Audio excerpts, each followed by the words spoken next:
ওয়ারিস মালিক হয়ে গিয়েছে। কিসের মালিক? আল্লাযীনা ইয়ারিসুনাল ফিরদাউসা ওয়া হুম ফিহা খালিদুন।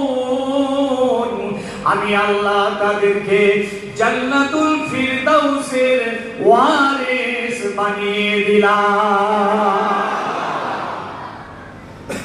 একটা গুণে যদি কেউ চরিত্রবান হতে পারে, একটা গুণ যদি আপনার মধ্যে থাকে, এই 6টার ভিতর থেকে একটা, আল্লাহ আমাদের এত ভালোবাসেন, হ্যাঁ, এতটাই আমাদেরকে মহব্বত করে, জান্নাত আমাদের জন্য বানিয়েছে। আজ আমরা জান্নাতি হয়ে জাহান্নামীদের অনুকরণ করছি। ওরা নামাজ পড়ে না, আমরাও নামাজ পড়বো না, ওদেরটা ভালো লাগলো। আরে ওরা বেনামাজি, আমরা নামাজি। পৃথিবী বেরোজগার, আমরা রোজাদার। পৃথিবী মাতাল, আমরা মাতাল নই। পৃথিবী সুদ ঘুষ খায়, আমরা খাই না। পৃথিবী দাঁড়িয়ে পিসাব করে, আমরা বসে পড়ি, ইত্যাদি। পৃথিবীর সঙ্গে আমাদের কোনো মিল হবে না। লাকুম দীনুকুম ওয়ালিয়া দীন। তারা তাদের ধর্মীয় আচরণ, কৃষ্টি কালচার নিয়ে তারা বেঁচে থাক, আর আমি মুহাম্মদ রাসূলুল্লাহ সাল্লাল্লাহু আলাইহি ওয়াসাল্লাম আমার ধর্মীয় আচরণ, কৃষ্টি কালচার নিয়ে আমরা বেঁচে থাকি। আল্লাহ পাক আসমান থেকে এই ফয়সালা করে দিয়েছে, পরিষ্কার করে দিয়েছে।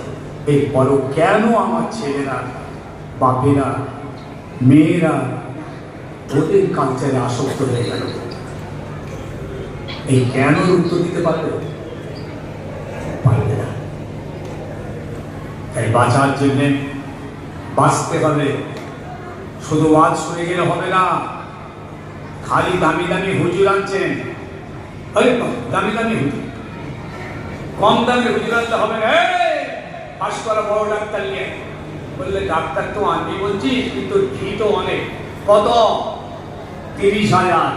আরেও যা লাগে আমি তো বলি। আরেকজন বললে, হ্যাঁ ওটা হবে না, আমার একটা খুব স্পেশাল ডাক্তার আছে, তার কি কত? 50,000। বলে ওটা নিয়ে। ডাক্তার তো আনছো, দামি দামি ডাক্তার, দামি দামি ফি। ডাক্তার তো এলো, ওষুধ তো দিয়ে গেল, ফিটা নিয়ে চলে গেল, রোগী তো মরে যাওয়ার তাকে একটা রোগী ভালো হয়। ডাক্তারদের মজলিসে বসে বসে কোরআন হাদিসের প্রেসক্রিপশন থেকে কত মেডিসিন আজকে সমাজ দিল, একটাও খাইনি। খাইছে, একটাও খাইনি। ওই ডাক্তারেরই পেট ভরলো, আর রোগীরও পেট ভরলো বিরিয়ানি। এই খেয়ে খেয়ে কাটাও, বিরিয়ানি খাও, আর দামি দামি ডাক্তার আনো, আর ডাক্তারের পেট ভরাও। কোন 14 পুরুষ আমাদের কাছে বাঁচাবে না, এরা করে গেছে। আলে মোলামা, হাফিজ, কারি, মৌলানা, হুজুর, ভাই সাহেব, ভাইজান, পীর সাহেব, পীর কেবলা, আমির সাহেব, মুবাল্লিগ সাহেব, ই সাহেব, কোন সাহেব আমাদেরকে বাঁচাবে না, এটা চ্যালেঞ্জ।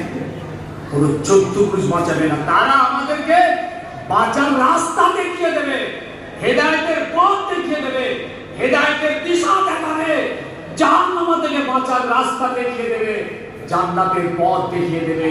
এইটুকু তাদের দায়িত্ব।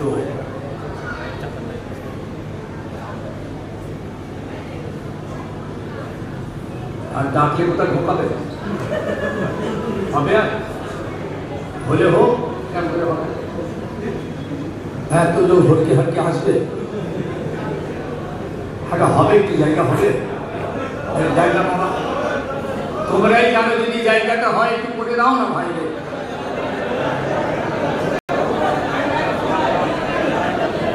জোরে জোরে লা ইলাহা ইল্লাল্লাহ, লা ইলাহা ইল্লাল্লাহ, লা ইলাহা ইল্লাল্লাহ।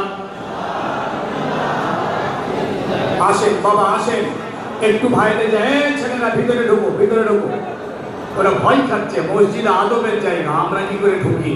মসজিদে জলসা দিয়েও সমস্যা আছে, সবাই মসজিদে ঢোকে না। আরে সম্মান টম্মান তো আছে মসজিদে, তাই না? ভয়ে ঢোকে না মসজিদে। মসজিদে যাবে একটা মাতাল যাওয়ার মসজিদের সামনে দিয়ে যায়, আমাদের গড় করে মাতাল মসজিদের সামনে দিয়েছে, মসজিদকে বড় করেছে।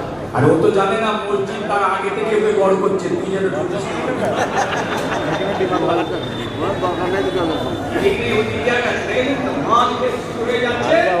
মসজিদ থেকে বড় করছে মুসলমানের বাচ্চা।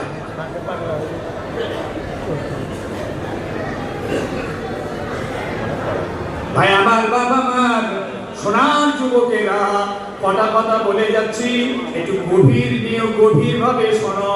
ভিতরে এসো, আত্মসমীক্ষা করো, নিজেকে ভাবা, গভীর ভাবে ভিতরে জায়গা দাও। 1450 বছর আগে কোরআনের আয়াত নাযিল হলো, ইন্নামাল খামরু ওয়াল মাইসিরু ওয়াল আনসাবু ওয়াল আজলামু রিজসুম মিন আমালিশ শায়াতিন। 1450 বছর আগে আল্লাহ পাকের তরফ থেকে এই আয়াত নাযিল হয়ে গেল, ইন্নামাল খামরু, মদ হারাম, মদ খাওয়া হারাম, পান করা হারাম, রাখা হারাম, কেনা হারাম, বিক্রি করা হারাম, কাউকে খাওয়ানো হারাম, টোটাল মদ হারাম। 1450 বছর আগে। আজকে ওই আয়াত আজও জিন্দা আছে, কিয়ামত পর্যন্ত জিন্দা আছে। আয়াতের তেলাওয়াত জিন্দা আছে, হুকুম জিন্দা আছে, সওয়াব জিন্দা আছে, কিন্তু আমল নেই। সাহাবায়ে কেরামরা সেই সময় কিছু গরিব সাহাবী মদের ব্যবসা করতেন, সংসার চলতো।